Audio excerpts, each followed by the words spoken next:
পুরো এলাকাটা যদি আমি বলি যে শুধু শীতলঝর্ণা খালের এই ব্রিজটা না, পুরো এলাকাটাই অবহেলিত। এগুলো আমরা আস্তে আস্তে একটা কাজ শুরু করছি এবং আমাদের একটা বড় সমস্যা হয়ে গেছে বাজেটটা। ইনফ্যাক্ট এই সরকারের আমরা যে পরিমাণ বাজেট পাওয়ার কথা ছিল আমরা এই বাজেটটাও পাচ্ছি না।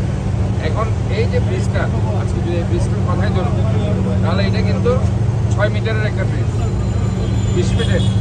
এটা আমাদের এখন 60 ফিট করতে হবে। এই 60 ফিট করার জন্য আমাদের বাজেট যেটা সেটা নেই, কিন্তু তারপরে এখন অতি দ্রুত আমরা আমাদের যেটা জনগণের যে ট্যাক্সগুলো নিচ্ছি সেখান থেকে আমরা ধরেন এখানে প্রায় 9 কোটি টাকা খরচ আছে। এটা আমি দ্রুত এই পাঁচটা এখন করে দেবো, ওই পাঁচটা আমাদের করতে হবে পরে। তবে যে জিনিসটা হয়েছে আমি এটার আসল কারণ যেটা হচ্ছে, এটা আরও সময় হয়তো লাগলো, এটাই হতে। বাট আমাদের যে নগরের যে এখন যে জলাবদ্ধতা প্রকল্পটা আমরা প্রায়োরিটি দিয়েছি, জলাবদ্ধতা প্রকল্প প্রায়োরিটি দেওয়ার কারণে আমাদের যে 34 ব্রিগেড, আপনারা জানেন চট্টগ্রাম উন্নয়ন কর্তৃপক্ষের যে ইঞ্জিনিয়ারিং ডিভিশনটা আছে, আর্মি ইঞ্জিনিয়ারিং ডিভিশন, ওনারা শীতলঝর্ণা খাল সহ মহেশ খাল সহ সব থেকে ভালো কাজ করেছে।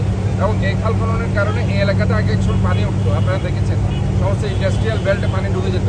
এবার ইনশাল্লাহ পানি উঠেনি, এটা কাজ করার কারণে। এবং এই কাজ করার কারণে যে ভালো দিকটা এটা হয়েছে, জলাবদ্ধতা কমেছে। অ্যাডভান্স যে রিয়েকশনগুলো হয়েছে যে নিচ থেকে যে মাটি ওঠানোর কারণে আস্তে আস্তে আস্তে আস্তে চলে গেছে।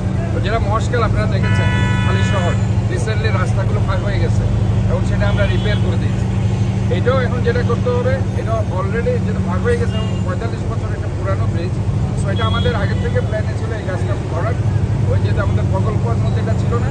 এখন আমরা আমাদের যে চলমান প্রকল্প চলছে সেটা ওই 6 মিটারের এটাকে আমরা 15 মিটার করে দেবো এবং এটা আমরা দ্রুত ইনশাল্লাহ কাজ করবো। আমরা এটা মূলত কারণ হচ্ছে যে আমরা আমাদের জলাবদ্ধতার কাজ করেছি, যেহেতু মাটি সরে গেছে, নিচ থেকে প্রচুর পরিমাণ মাটি সরে গেছে, যার কারণে এটা হয়েছে।